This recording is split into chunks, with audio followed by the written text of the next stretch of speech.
Boa noite a todas, todos e todos que têm acompanhado os vídeos do nosso canal. Meu nome é Ana Magnani e eu tenho desenvolvido as falas que estão nesse canal justamente para pensar o meu processo de doutoramento, mas também questões ligadas à educação, filosofia com crianças, escritas e bonecas. Essas são as temáticas que vêm me interessando refletir junto com vocês. Peço que, se vocês tiverem sugestões de temas a serem desenvolvidos, que vocês nos enviem mensagens, seja pelo nosso canal no Facebook, no Instagram, ou mesmo através do WhatsApp. Bom, hoje o que eu preparei para trazer para vocês é uma discussão sobre uma historiadora norte-americana que vem há algum tempo desenvolvendo um trabalho de escrita que ela referencia como fabulação crítica. Quem é essa autora? Saidia Hartman é uma escritora, historiadora, professora norte-americana que vem desenvolvendo temas sobre a escravização e os regimes de racismo nos Estados Unidos. O livro que nós vamos trazer para discutir hoje é o livro Vidas Rebeldes, Belos Experimentos, Histórias Íntimas de Meninas Negras Desordeiras, Mulheres Encrenqueiras e Queers Radicais. Opa, vamos lá? Aqui está a capa do livro para vocês terem como referência. Ele foi publicado pela editora Fósforo. Mas, afinal, o que é a fabulação crítica, não é?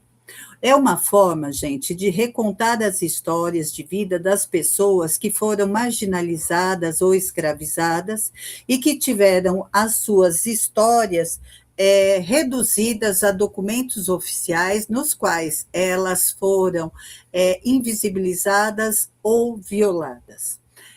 Quando nós falamos em documentos oficiais utilizados de forma muito ética pela autora Saidia, nós estamos nos referindo a arquivos da polícia, arquivos que estão nos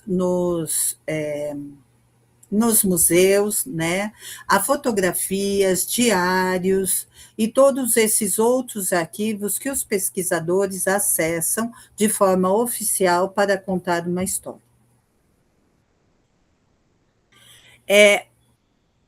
A Saidia vai desenvolver essa metodologia de escrita justamente para dar uma resposta, né, para os arquivos coloniais que só registraram violências, objetificações e silenciamento contra as pessoas negras e escravizadas. A pesquisadora, então, vai utilizar o método especulativo ético como forma de dar voz, e além de dar voz, nós temos que pensar que ela está amplificando também essas vozes, oferecendo escuta aos silenciamentos, né? Principalmente das pessoas que sofreram os processos de escravização, imaginando eticamente tudo aquilo que não está registrado nos documentos históricos. Então, a fabulação crítica, gente, possibilita o encontro, a fusão entre a imaginação e os arquivos para criar uma narrativa ficcional. Outro livro importante da pesquisadora que eu recomendo que vocês leiam é esse livro, Perder a Mãe. Esse livro, para Saidia Hartman, foi um processo de reparação histórica. Veja, ela teve os seus ancestrais trazidos de África, né, do país Gana, em África, e houve um rompimento com essa ancestralidade. Ela não tinha contato com a história desses ancestrais, somente com o que foi permitido aqui que ela soubesse. Então, o que ela fez? Ela foi até Gana para recuperar essa história. E o caminho que ela escolheu fazer foi do interior, de onde vieram os seus ancestrais, até os castelos que ficam na área costeira de Gana. E nesse processo, gente, ela vai perceber a importância de uma mudança no olhar, de uma mudança, uma virada na mirada, né? Na forma como nós olhamos para os documentos históricos.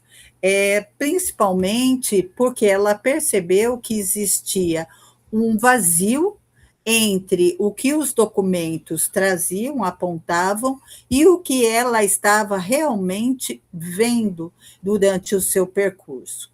Então, ela vai nos relatar que ela teve um encontro com uma das atendentes, né, de uma pensão onde ela ficou hospedada.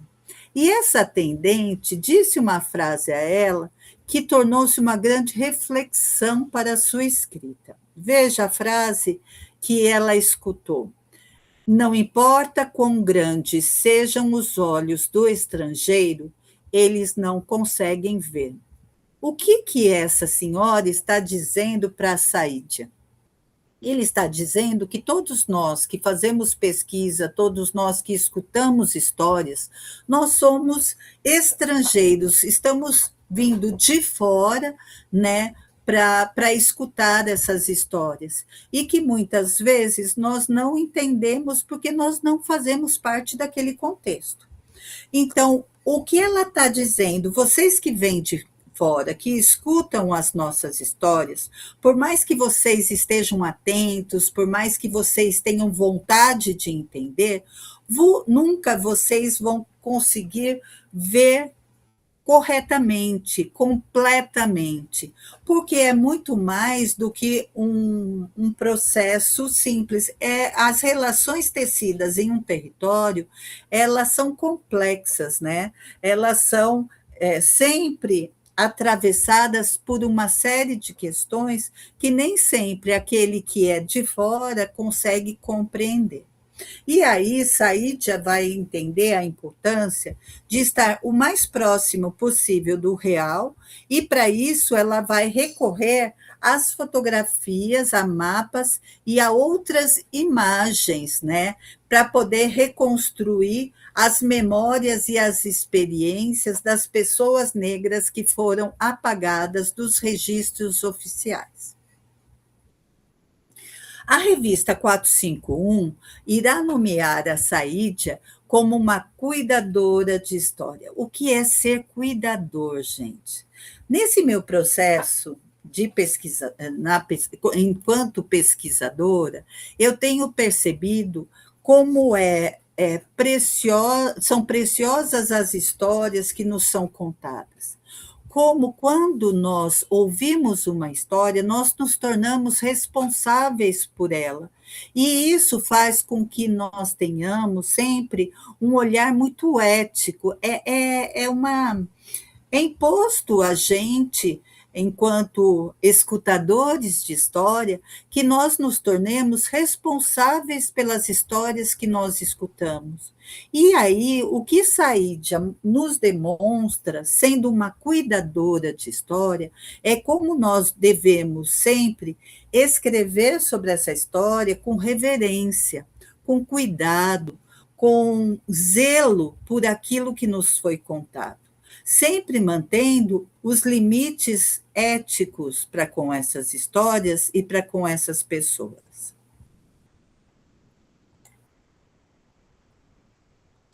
Outro livro da nossa autora de hoje é Cenas de Sujeição. Sobre o que é esse livro? Esse livro vai dizer sobre o terror do processo escravocrata e a criação de si na América do século XIX. Veja, a autora Saidia Hartman, ela é uma historiadora da história da escravização e do racismo nos Estados Unidos, né? E nesse livro ela vai então refletir sobre o processo de narrativas dos escravizados, o que foi dito sobre eles, os diários das plantations, as letras de músicas populares, cartilhas de libertos e casos levados à justiça. Veja o grande repertório de objetos oficiais que a Saidia vai utilizar, né, na sua pesquisa, e ela vai demonstrar com esse estudo, nessa escrita que eu estou indicando para vocês, como, mesmo após a Guerra Civil e o processo de abolição da escravização, se manteve praticamente inalterado a forma, até os dias atuais, como as pessoas negras e pardas são olhadas e são entendidas nos Estados Unidos. Então, o livro da Saidia vai ser dividido em duas partes. No capítulo 1, ela vai pensar no processo de escravização, e no capítulo 2, ela vai falar sobre os processos que levaram à liberdade. E aí, gente, a gente vai colocar esse processo de liberdade entre muitas aspas, tá bem? Então, no capítulo 1, que chama Formações do Terror e do Gozo, a historiadora vai nos fazer pensar a partir dos espetáculos de menestréis e dos blackfaces, né? Quais eram as estratégias empregadas pelos escravizados para criar zonas transitórias de liberdade? A desaceleração do trabalho, né, as reuniões secretas e, principalmente, as violências sexuais que ocorriam durante esse período. E ela vai contestar veementemente a ideia de consentimento nas relações entre os escravizados e seus senhores. As escravizadas e também tiveram casos de escravizados, né? Na segunda parte do livro, a autora vai dizer, vai nomear o capítulo como Sujeito da Liberdade.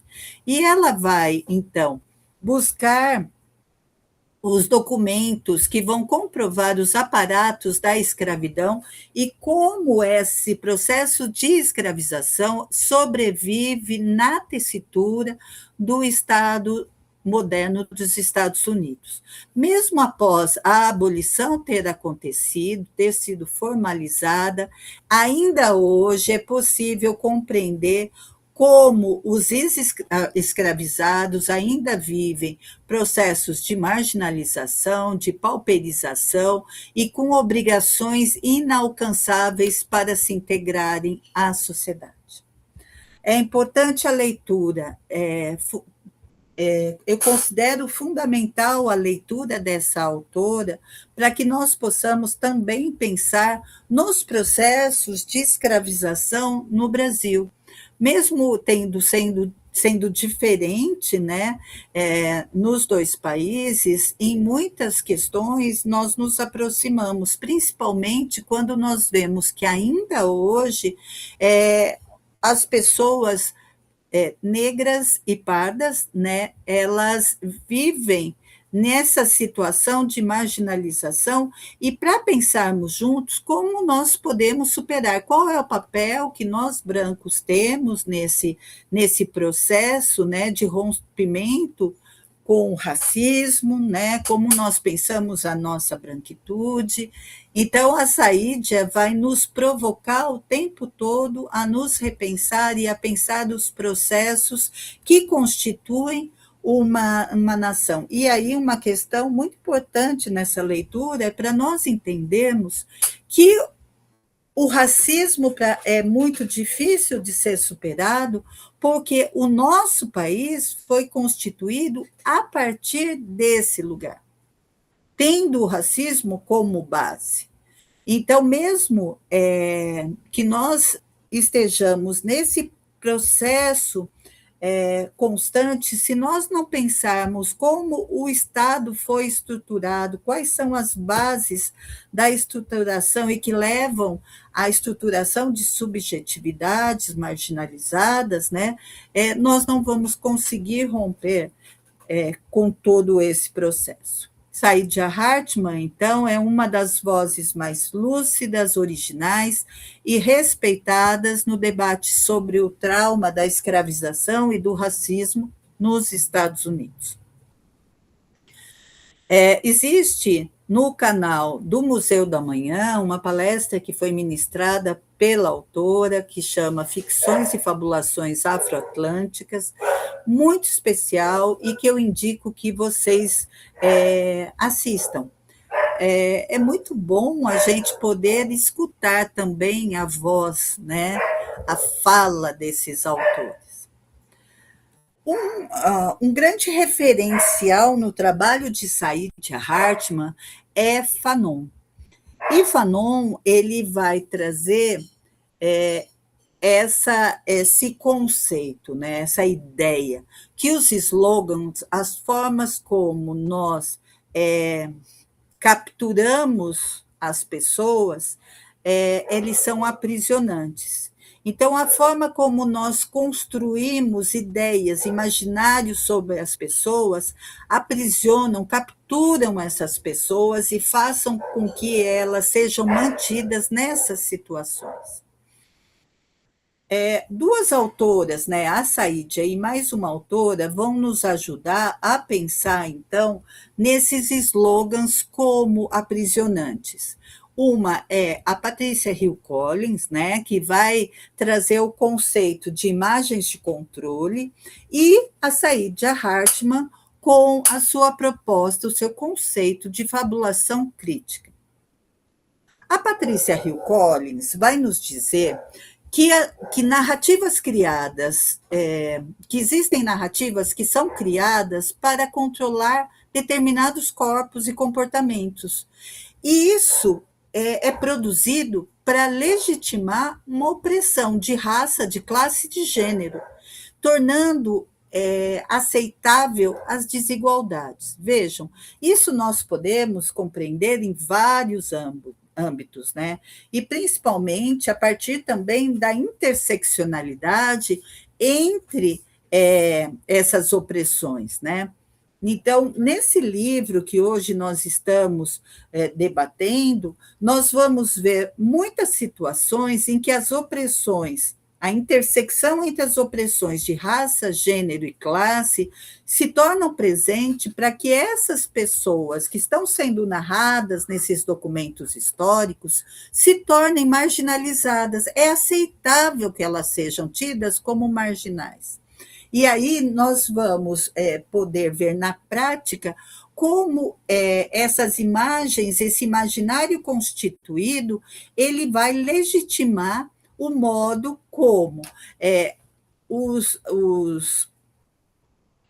os documentos vão trazer já determinado o lugar e o papel que foi exercido por aquela pessoa. E aí a Saidia vai nos provocar a pensar na proposta da fabulação crítica como uma possibilidade para nós tirarmos as pessoas desse lugar que foi instituído para elas. Ela vai, então, desenvolver um método que une uma pesquisa histórica muito rigorosa à especulação imaginativa. Para quê? Para buscar preencher os silêncios, os vazios, as lacunas nos arquivos oficiais, né, que frequentemente já colocam determinadas pessoas em condições marginais. E aí, gente, nesse momento eu gostaria de convidar então vocês para nós seguirmos alguns rastros que a autora deixa no seu texto para nos indicar de que forma que nós podemos, na nossa escrita, utilizar esse recurso. Na página 39, Eu vou trazer recortes do texto para a gente ir discutindo, tá bem? Na página 39, ela vai nos dizer sobre as fotografias, as imagens que são capturadas, né, de pessoas pobres e principalmente negras, e como essa visibilidade dessas pessoas não foi de forma nenhuma aceito por elas. Elas foram simplesmente fotografadas sem terem direito a querer ou não. E essas imagens eram utilizadas como forma de policiamento e como forma de assistência social, ou como a gente melhor conhece, como caridade. Então, essas pessoas, elas eram continuamente forçadas a aparecer em situações marginais, em situação de vulnerabilidade, para simbolizar e autenticar determinadas narrativas que eram tecidas sobre elas. Então, veja, a Saídia vai olhar para essas formas. Lembra lá quando aquela senhora na pensão em Gana provocou ela a pensar que o estrangeiro nunca dá conta realmente de compreender o que está acontecendo naquele lugar? Isso é o que acontece quando nós, pesquisadores, vamos nos deparar com registros fotográficos. Ao olhar esses registros, muitas vezes nós vamos transmitir para eles o que nós trazemos no nosso imaginário já formado. Então, nós vamos olhar determinadas situações e a nossa primeira característica é querer analisá-los a partir daquilo que nós conhecemos e daquilo que nós entendemos como sendo o possível para aquela imagem. Só que muitas vezes, com isso, nós reproduzimos slogans, como vai nos dizer o Fanon, né? Ou como a Patrícia Hill Collins vai nos fazer pensar nas imagens de controle. Então, nós temos no nosso imaginário já slides, slogans, imagens que vão sedimentar determinadas pessoas em determinados lugares. E aí é o risco de nós continuarmos normatizando as violências contra essas pessoas. A Saídia vai nos provocar a pensar com essa escrita que nós precisamos romper com essas limitações e nós precisamos aprender a olhar para essas imagens para além daquilo que normalmente é dito sobre elas, né? Então, nós precisamos tornar visível o que está invisível historicamente. A Saíd já vai contar que quando, normalmente, nós fazemos as nossas pesquisas, nós já vamos diretamente para o espaço onde nós consideramos que acontecem as coisas, né? Onde normalmente é o espaço de pesquisa. Então, eu vou dar um exemplo para vocês. Nós vamos fazer pesquisa dentro de uma escola. Onde que nós vamos? Nós vamos para a sala de aula, nós vamos para o pátio da escola e assim por diante. Mas a Saídia vai nos dizer que nós perdemos muito quando nós não olhamos para aqueles espaços que são considerados espaços do comum, né? Espaços aonde as coisas acontecem, interagem. E um bom exemplo que ela nos traz para provocar a pensar isso é o corredor do prédio. Veja, quando nós vamos fazer pesquisa em casas e pesquisa em prédios, nós nunca pensamos no corredor, mas veja o que ela fala nesse recorte. Mesmo na luz do dia, as sombras são muito escuras e muito densas para capturar todos os detalhes, não é mesmo? O corredor fornece refúgio para o primeiro beijo de língua, um lugar para você se divertir com os amigos, ou um conduíte para a fofoca e a intriga. É nele que, pela primeira vez, você aprende sobre o mundo e sobre o papel que te atribuíram no mundo. Então, você rabisca ali. Foda-se. ou filho da puta na parede da escadaria, no corredor que as autoridades afixam leis de cortiço, as regras do conjunto habitacional. E as diretrizes poderiam muito bem dizer: negro, nem se dê ao trabalho de tentar viver. O corredor é uma área interna, mas pública. A polícia invade sem mandatos e prende quem quer que tenha a má sorte de ser encontrado e capturado. Veja, olha a provocação que ela nos traz em olhar para o corredor. O que acontece nessas áreas comuns no entre lugar, entre o privado e o público? Não é a rua e não é a casa. Ela está mostrando que nesse entre lugar tem uma série de acontecimentos que vão forjando as relações, a forma como você vai se posicionar no mundo. Na página 43, ela vai continuar a nos fazer pensar sobre o corredor. O corredor é um espaço agitado pela expectativa e tensionado pela força do desejo não satisfeito. É a zona limite, gente, entre o dentro e o fora, para aqueles que vivem no gueto. O reformista que documenta o habitat do pobre passa direto sem notar, e é nessa falha que é isso que ele falha em ver o que acontece em um espaço tão apertado, né? Esse corredor nunca aparece nas apresentações de slides que nós fazemos na academia, né?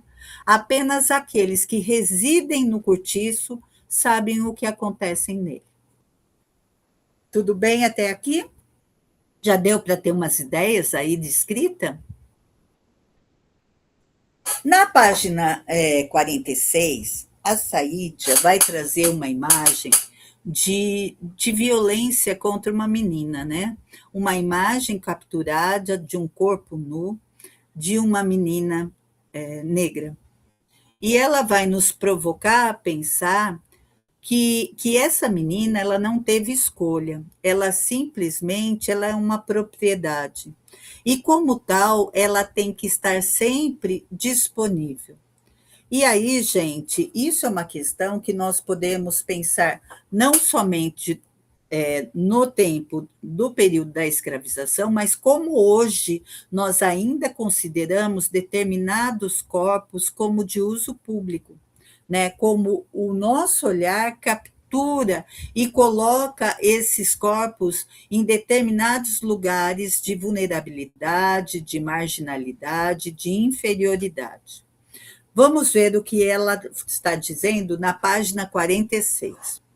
O olhar de estudo sobre o tipo de propriedade feminina que ela é. Uma fêmea que não pertence à classe daquelas que merecem proteção, e, ao contrário da filha da burguesia, cuja sexualidade é propriedade privada do pai e depois do marido, ela é uma propriedade destinada ao uso público. Quer dizer, qualquer um pode olhar para ela.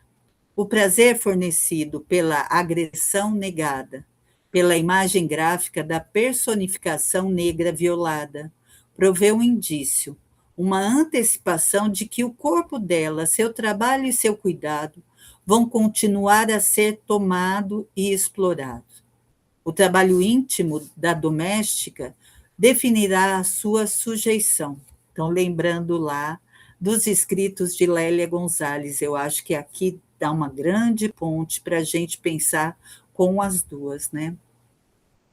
É uma imagem cruel e brutal, apesar do seu suposto poder de excitar. Como a violência anda sempre junto com a excitação, né? Estaria o prazer de olhar, baseado na recusa da violência, na insistência do livre-arbítrio da menina, no convite a encará-la assinalado pelo seu olhar direto para a câmera? Seria a pré-condição para esse prazer a indiferença que é a resposta habitual para a dor negra? Ou o prazer é alcançado por meio do cultivo do sofrimento e da imposição do dano? Note, nessa escrita, que é uma especulação, ela vai utilizar muito o recurso do questionamento. Ela está se questionando e nos questionando, né? Ela olha para a imagem e ela vai ver muito mais do que aquele documento foi criado um imaginário para ele habitar. Ela está rompendo com os limites daquela fotografia e buscando se questionar sobre ela. O que realmente está acontecendo? Nós usamos as perguntas no nosso texto ou nós sempre temos que trazer afirmações e negações? Eu considero as perguntas fundamentais, tanto para quem escreve, como para quem lê o texto. Porque nada está dado, gente. Nada está certo. Tudo é uma possibilidade. E aí, na página 46, ela vai continuar nos provocando a pensar sobre essa imagem da menina. Tanto tempo se acumula em sua pequena figura, que a menina poderia muito bem ter séculos de idade. Poético, né? Triste, poético, potente, forte. Suportando o peso da escravidão e do império, incorporando o trânsito das mercadorias, suturando a identidade da escrava e da prostituta, tudo isso impossibilita que ela seja uma criança.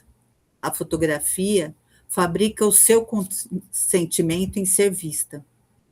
Como que ela, uma criança, consente sob coerção? É possível isso?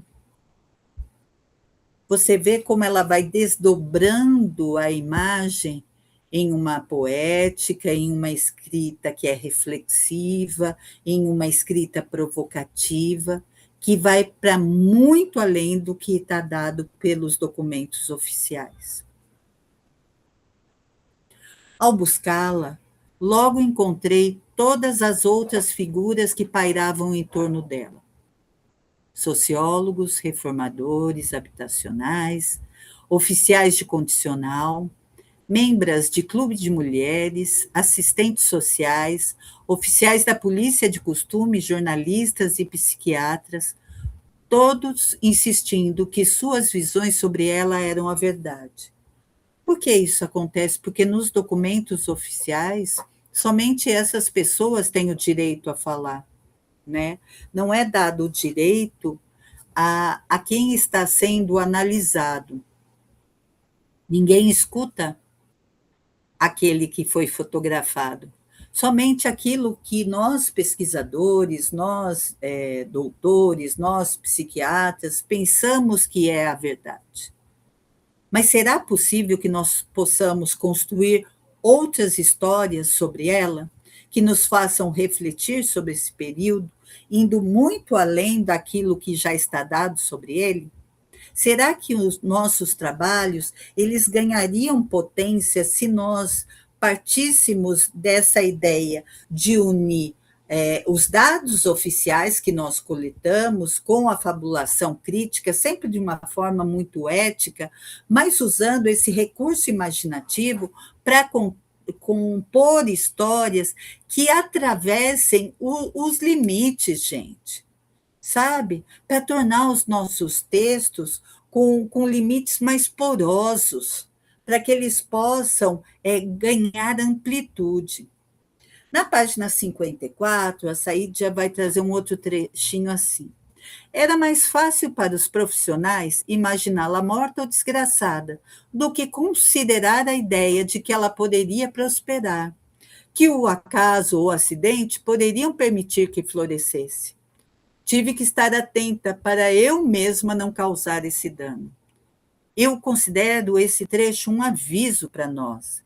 Enquanto escritores, pesquisadores, o que quer que seja, em que lugar que nós estamos, a partir da história do outro, criando uma versão que nos atravessou, nós não sejamos aqueles que causem danos à história do outro, né? Que nós não escrevamos aquilo que nós consideremos que é o certo, mas que nós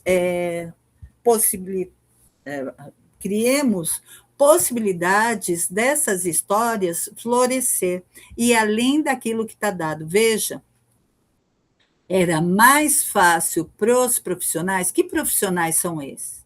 Psicólogos, psiquiatras, médicos, educadores, e quantas histórias dessas nós conhecemos, não é?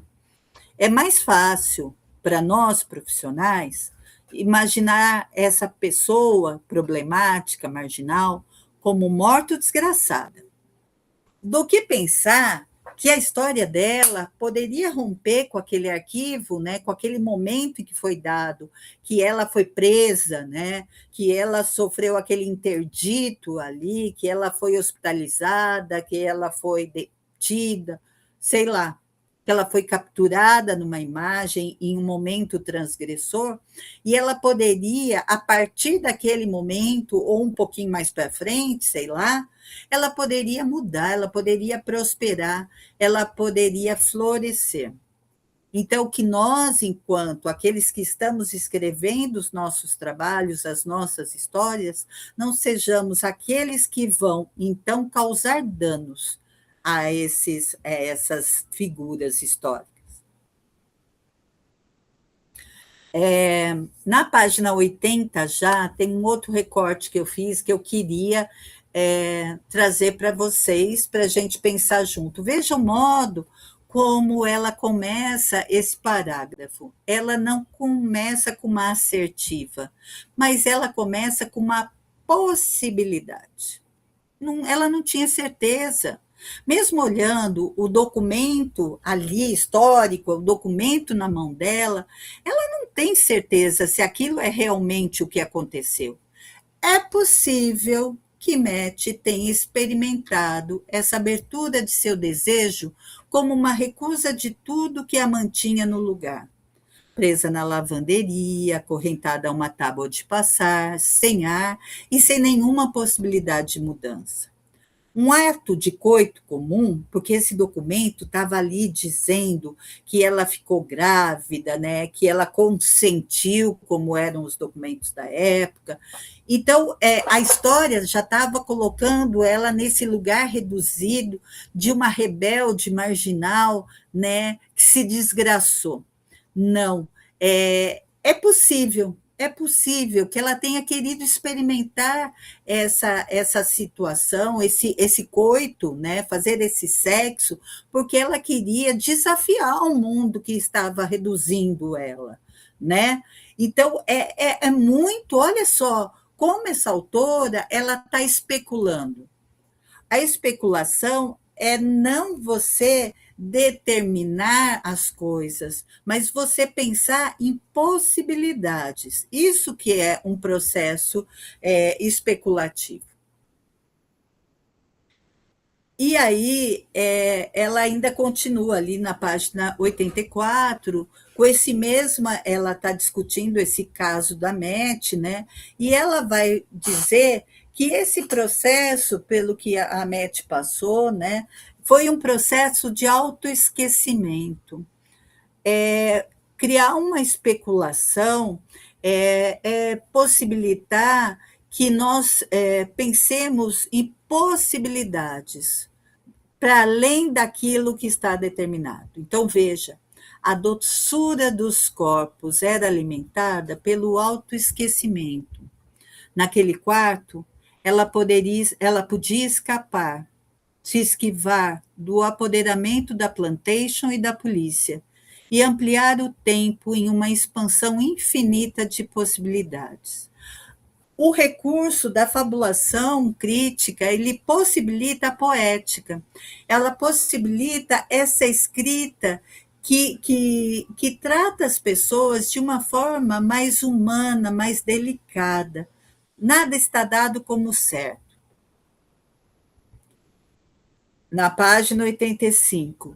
Mas, dado que Matt tinha apenas 15 anos, quando se tornaram amantes, a Sociedade para a Prevenção da Crueldade contra Crianças se envolveu e a assistente social pressionou Matt a acusá-lo de estupro estatutário. A senhora Burns disse a Matt que, segundo a lei, uma garota na idade dela, mesmo uma crioula, era jovem demais para consentir em ter relações sexuais, jovem demais para saber o que queria. Veja que ela vai mesclando a escrita especulativa com os documentos históricos. Então, nessa frase, ela traz um recorte do que esse documento, essa Sociedade para a Prevenção da Crueldade contra a Criança, tinha escrito sobre o caso da Matt. Então, essa senhora, né, que é assistente social que atendeu o caso, a senhora Burns, ela atestou ali que ela instruiu a, a Matt a, a dizer que ela tinha sido forçada àquela situação. E aí ela mesma escreve no documento que, mesmo a Matt sendo uma crioula, então o registro do racismo, do preconceito está aí presente, né? Então nós estamos trazendo o registro histórico e ao mesmo tempo, ela continua, depois dessa parte, dessa fixidez da história oficial, né? Ela vai colocar a história de Matt, desafiava a lógica de certo e errado, de querer e ser forçado. Então, é um texto que está mesclando a história oficial com essa fabulação. E isso faz com que ele ganhe potência, que ele produza muito mais humanidade às pessoas que estão presentes nesses textos. E aí, na página 86, ela continua contando o caso da Matt, né? E aí, eu acabo aqui um pouquinho, né? Esses exemplos, esses recortes do texto que eu trouxe para pensar junto com vocês, com uma citação do texto do Nego Bispo, né? Ele vai dizer, nesse recorte que eu trouxe para vocês, que está aqui. Quando a gente confluencia, a gente não deixa de ser a gente passa a ser a gente com outra gente, a gente rende.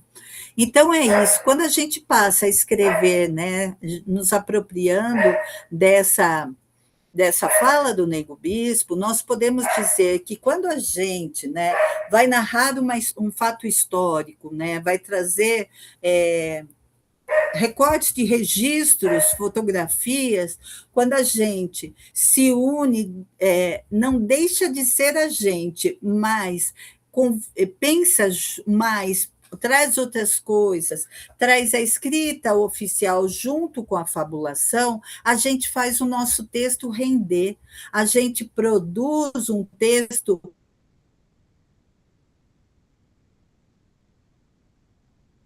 muito mais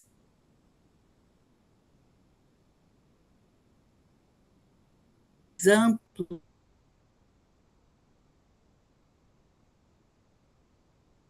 do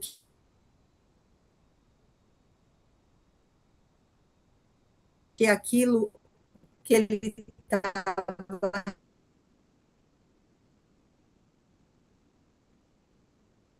reduzido.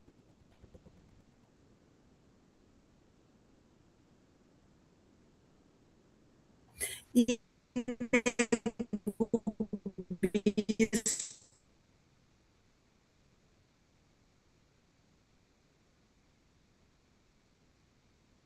vai falar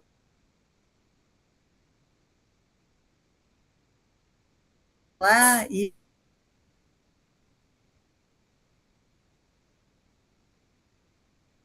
eu realmente vou pensar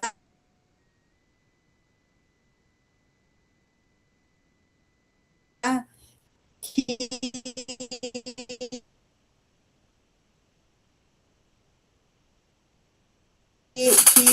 essa é a potência de palavras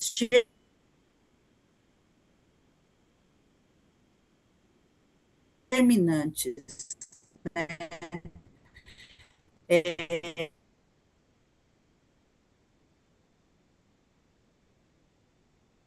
Sai se tivesse lido o Nego Bispo,